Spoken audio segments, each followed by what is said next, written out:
Well, I didn't have any ideas for videos this week, so I thought I would do another tag.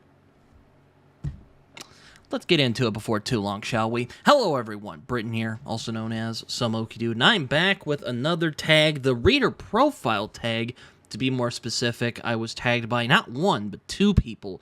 My friend Carroll Wainwright over at, not the Falcon Reads anymore. He has a YouTube channel where he just goes by Carroll Wainwright now.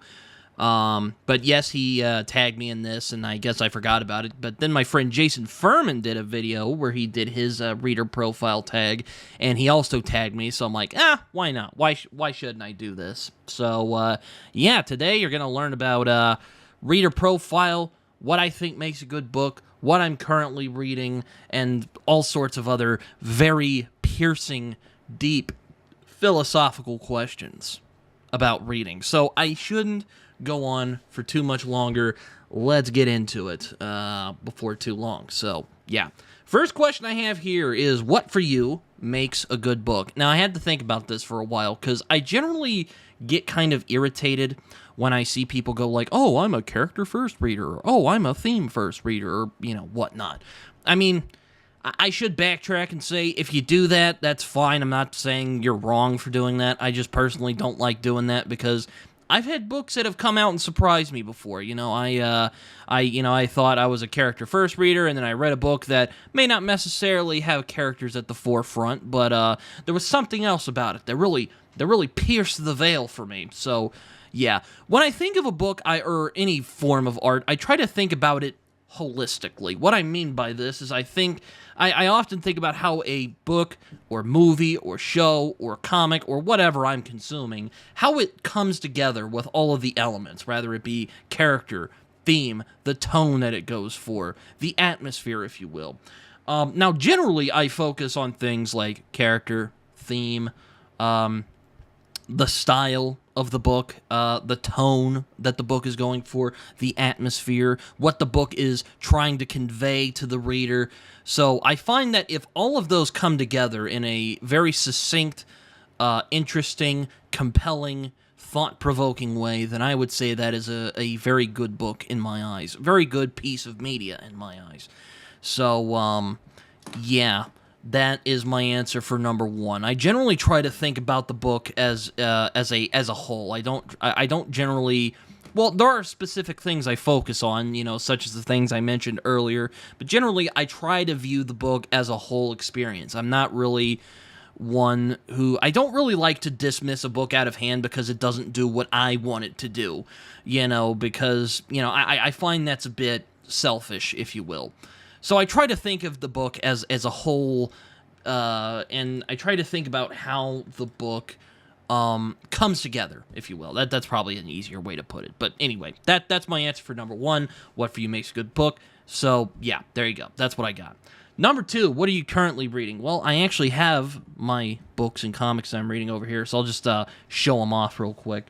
Like I said last week, I'm doing June on the Range, so I've been reading some Westerns and a reread. I was rereading True Grit, but some of the books I'm covering includes The Sisters Brothers by Patrick DeWitt, which is a kind of unusual take on the Western. It's very much has dark humor and not graphic violence, but it does get pretty violent in this. Dark humor. Very picaresque at times. So if you're interested in books of people wandering around, getting into misadventures, give The Sisters Brothers a shot. I also started All God's Children by Aaron Gwynn, who is an acquaintance of mine. I've become friendly with him on Twitter. And I managed to pick up his book because he's a fellow Okie. And also he is probably one of the most knowledgeable people I know of Cormac McCarthy, his works, and all of the subtle meanings of his work. And this is his attempt at a Western. I haven't really gotten very far into it, but I've enjoyed what I've read so far. So yeah, All God's Children on that. As for comics, I am rereading Sweet Tooth. I am doing that as a buddy read right now. I'm doing that with some people on my Discord server, as well as the Talking Story Discord server, where I am one of the admins. Well, not admins, moderators. Moderator. I'm one of the moderators. So, yeah, if you want to hang out with me on either one of those servers and share this story that I love so much, feel free to check out Sweet Tooth. I really enjoy Sweet Tooth a lot. I think it's a great series, and I'm still thinking it's holding up so far. So yeah, Sweet Tooth, great stuff. And continuing with the Year of Lemire theme, I am reading finally his Green Arrow run, where he first came across the great Andrea Sorrentino. This is the first kind of collaboration that they did, and so far it's been pretty solid. I don't know where I'd put it up yet, but I'm trying to let it go slowly, but it's been pretty fast-paced adventure so far. So, yeah, that's basically what I've been reading so far. Most of them I have been enjoying for the most part. Green Arrow is starting out not bad, but, just it's a bit fast-paced. But we'll see what happens once, Lemire gets settled in. So, yeah, that's number 2. Number 3, what's the last book you didn't finish and why? Now, I initially had an answer for this, but then I realized, oh no, there was something that happened a little later than that I didn't read. And I don't DNF very often. I'm a very stubborn reader. You can ask some friends of mine. Even when I'm getting really pissed off at a book and want it to end, I want to see it through. I feel it would be unfair if I DNF'd it, didn't give it a fair shake, if you will. Is it irrational? Yeah, a little bit. It probably is irrational, but you know what? That's just how I roll. But sometimes, just sometimes, if a book just isn't gelling with me, I'm just not feeling it at the moment, I'll put it down. Not as a DNF, but as a put down for later.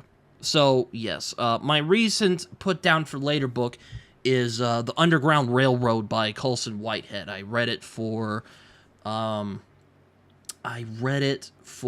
Black History Month, and I was going to do that as one of my big reads, and I like it. It's a good book. I'm not saying it's a bad book or anything, but again, it wasn't really, it was well written.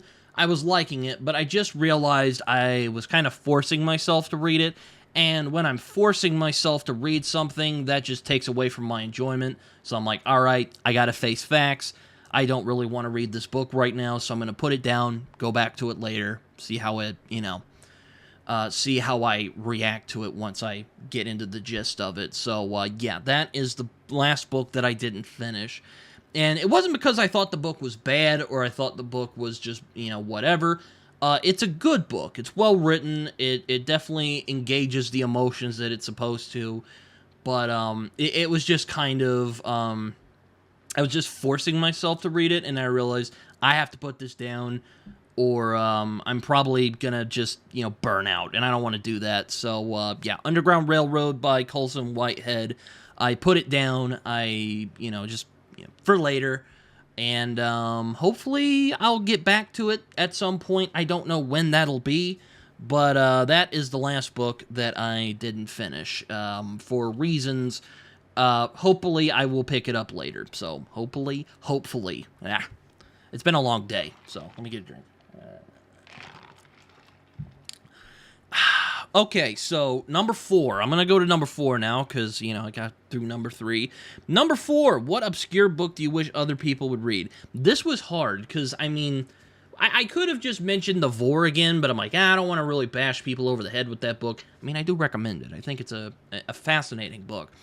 But I wanted to pick something that I felt was a little, that nobody was really talking about. And the book I ended up picking was Only Killers and Thieves by Paul Hogarth. Now, if you're a fan of the Australian Western The Proposition, I freaking love that film. If you want something that kind of scratches that itch, if you will, I would recommend picking up Only Killers and Thieves. I did a review of it not a few months ago, or maybe not a few months ago, maybe almost a year ago now. But I did a review of it. I read it last year. I thought it was really, really good. It's a very gritty, hard-hitting Australian Western about these two brothers. And they end up getting roped into this situation where Aboriginals get involved. And this book rather unflinchingly goes into just how brutal genocide and ethnic cleansing truly is, and a lot of the just wretched, evil people who do stuff like that, and why they do that stuff. Generally due to selfishness and greed, but you get the idea. Also, the antagonist, a guy named Edmund Noon, is definitely one of the creepiest antagonists that I've seen in a book in some time. I definitely wouldn't stand in a hallway alone with him. He might be a polite individual, but underneath that is a truly savage beast. I mean, this guy is... I wouldn't say he's like Judge Holden levels of scary, but he definitely is kind of flirting with that a little bit. And he also has this like weird like moral code, that kind of like Anton Chigurh, if you will, this kind of moral code that is indecipherable to anybody except himself. Like he gleefully, will, participate in genocide for fun, but he will fulfill a promise, for instance. If he makes a promise to somebody, he's keeping the damn thing. I don't want to go into it without spoiling it, but for number 4, I don't know if I would call this an obscure book, but I don't really see a lot of people talking about it, either on BookTube or, well, anywhere for that matter. Only Killers and Thieves by Paul Hogarth. I thought that it was a very, very strong book. I thought it was really well done, for the most part. There's one part where it's very blisteringly obvious.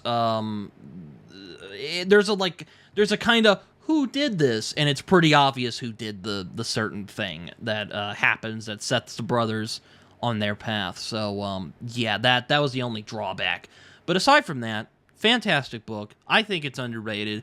I think more people should read it because it's really, really good. So yeah, Only Killers and Thieves. Give it a shot. If you want to watch my review, where I go more into depth on what I enjoyed about it, I'll link it down below. You guys can go watch it.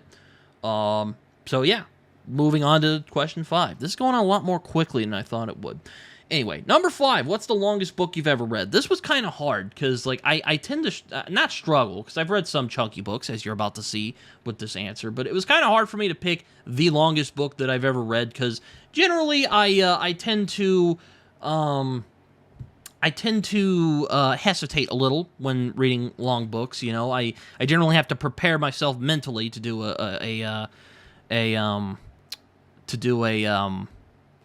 longer read, which is kind of funny. I was giving Jason a hard time about being he's kind of doing a similar thing with Lonesome Dove, which, Jason, you should definitely read Lonesome Dove. It's a fantastic book.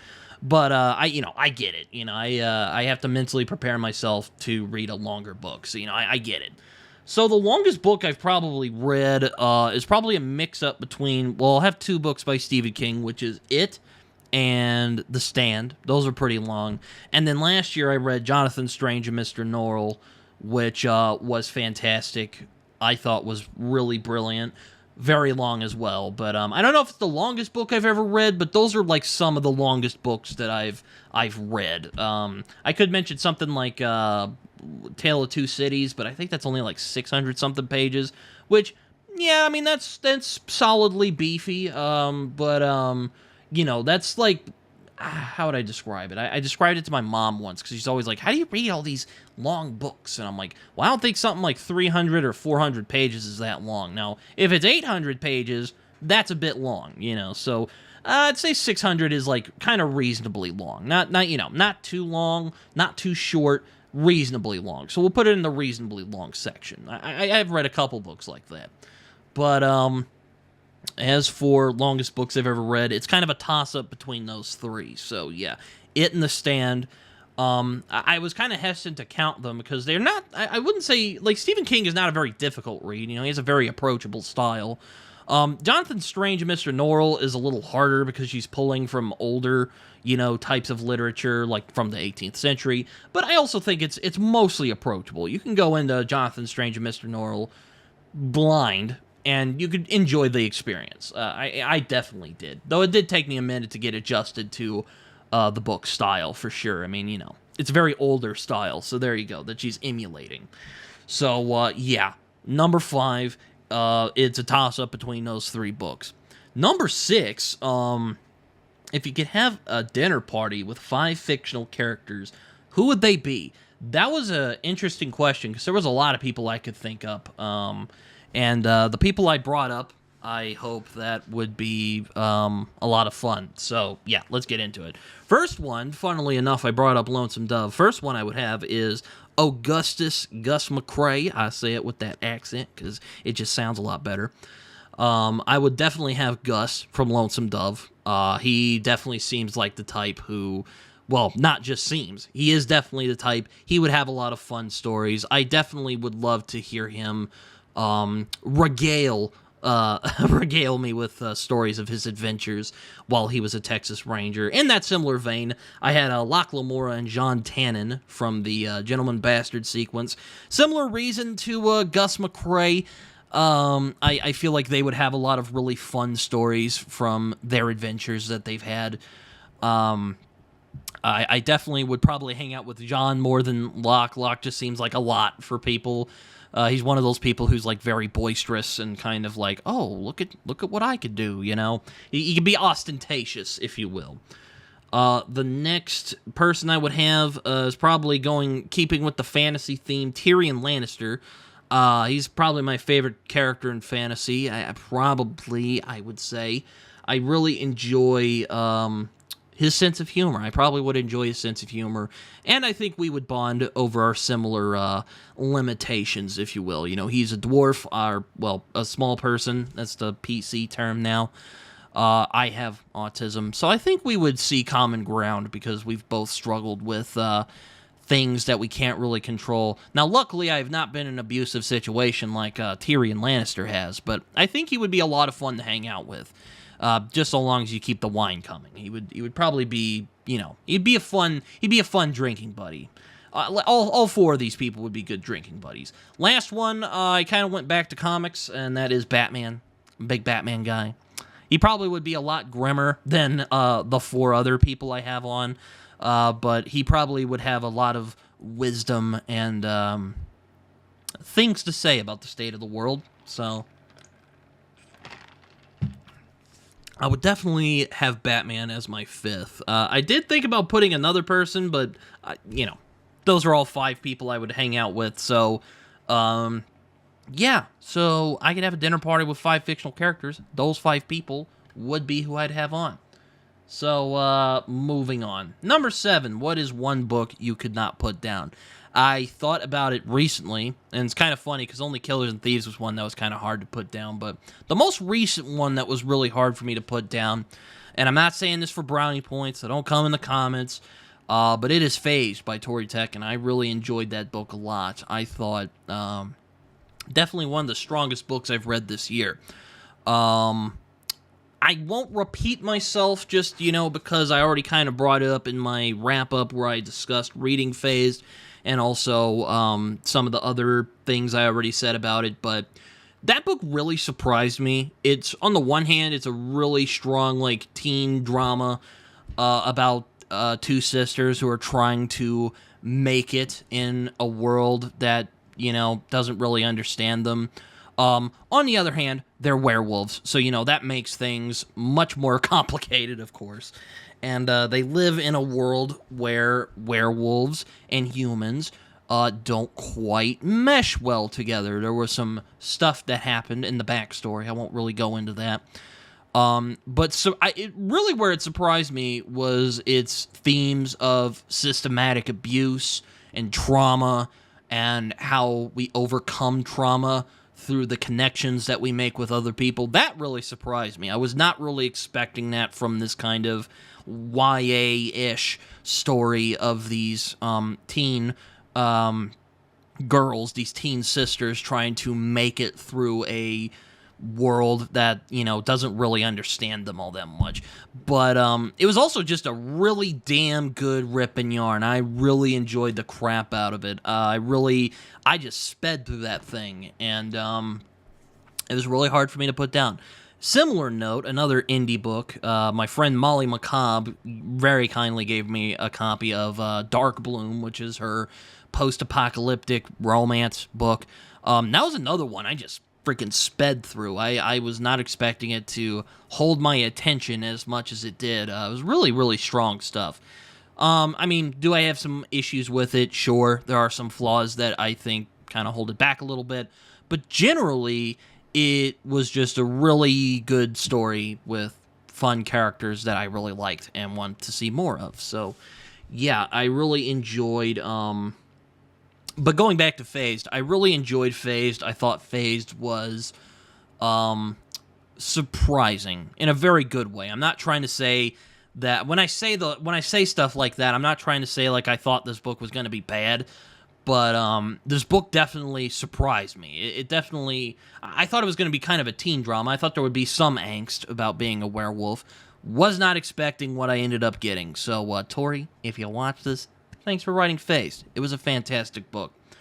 But yeah, so Phased by Tori Tekken I thought was a really good book. And I enjoyed it a lot. I thought it was really good. It was really hard to put down because it just moves at a very brisk pace. And Tori does not let you go once she, lures you in with the promise of werewolves. So yeah, good werewolf book too. We need more werewolf books, more werewolf stuff like that. Like get Hollywood publishers, read Phased, do more stories like that. Get your act together. Movie studios, make more stuff like Phased. Get your act together. And also, Tori was very kind to me when I would ask her questions about stuff, kind of giving my reactions and asking questions and stuff like that. So thank you, Tori. I appreciate that a lot. So yeah, that's my answer for number 7, Phased by Tori Tekken. Give that book a shot. It's a lot of fun. Not just that, but also very touching, I thought. Really, really good stuff. So yeah, Phased, Tori Tekken, give it a crack. Number 8, 5 books you'd want if stranded on a desert island. A crackerjack question, let me say. A crackerjack. So, yeah, let's get to it. Number 1 would be Blood Meridian. That might be a bit of a surprising one, because it's a very dark, bleak novel. But it's one of those books, I think, if I brought it with me on a desert island, it's definitely one I have read multiple times now, and it's one that I can read again and again and again, and I find new things when I read it again, because it's one of those books like Watchmen, or the second book I'm about to bring up, where you read it multiple times, and you'll always find something new to appreciate, or Black Leopard, Red Wolf, for that matter. You read it again and again and again, and you find new things to appreciate about it, or you find new angles to appreciate it from. So Blood Meridian would be my first. Second one, which is similar in that vein, Lolita by Vladimir Nabokov, which, has some of the most spellbinding prose that I have ever read in my life. But aside from that, another book where, I can read it again and again and again and again and again, and I'll always find something new to appreciate about it, because Nabokov was just a master, and there's just multiple things in Lolita, and, that just really keep me engaged, that keep me reading, that keeps giving me new stuff to ponder about. There's just so many layers to Lolita. I like books like that, I guess, if you will. Lolita, Blood Meridian, books I can just read again and again, and, those are the best books, right? Books that can do that for you, but Lolita, very much similar in that vein. Third one, I wanted to kind of go for something a little more fun, a little more lighthearted, and that would be the Del Rey Conan books, the 3 big Del Rey Conan books that Del Rey put out, which is Robert E. Howard's original stories, untouched by editors, the original stories as he wrote them, and still hold up. I've only read the first volume, so maybe while I'm at the desert island, I can catch up on the other 2 and see what I'm missing out on. But the first one is brilliant. Really great fantasy stories, really fun adventures, and they still hold up, I think. I mean, there is some content that is dated. I'm not going to lie about that. I'm not going to try and downplay that. There is stuff in it that has aged. But generally, though, the voice, tone, the dialogue, the way that Robert E. Howard does action sequences, the way he sets a scene, unmatched, and definitely will keep me entertained while I'm out there. The fourth one, I wanted to go with a comic, and that is Deadly Class by Rick Remender and Wes Craig. Another series that was popular for a while, and it just kind of went under. I think it's kind of an underrated gem. Maybe, if in the meantime I get stuck on a desert island, I can find the time finally to finish deadly class. And it's great. I would enjoy having deadly class with me on a desert island. It wouldn't be too bad. And the last one, of course, is my favorite fantasy novel of all time, American Gods. Kind of like the other two books I mentioned earlier. One of those books, I've only read it once, but it's one of those books I'd love to go back to, and I'm sure I'd find even more things to appreciate about American Gods when I get back to it, because, man, what a book it is. I really love...